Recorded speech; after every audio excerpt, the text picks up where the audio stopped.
Si l'esclavage a pris fin légalement dans les années 1800 aux États-Unis et plus tard dans d'autres pays, le combat est loin d'être terminé. L'esclavage moderne est malheureusement en hausse. L'esclavage moderne comprend le travail forcé, la servitude pour le remboursement de dettes, les mariages forcés et la traite des êtres humains.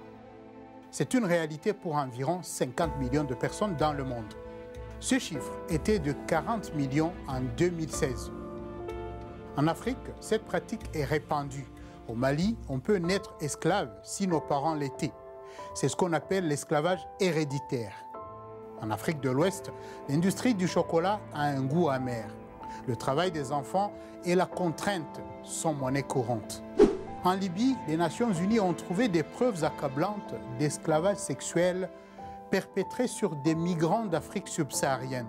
L'ONU affirme que les gardes-côtes du pays sont responsables de ces abus. Mais cette pratique n'est en aucun cas limitée à l'Afrique. Selon les Nations Unies, plus de la moitié des cas de travail forcé se produisent dans des pays à revenus moyens supérieurs ou à revenus élevés. La lutte contre l'esclavage moderne est l'affaire de tous. Les lois doivent être appliquées, l'éducation doit être renforcée et les multinationales doivent s'approvisionner en matières premières de manière éthique. Mais la première étape reste la sensibilisation.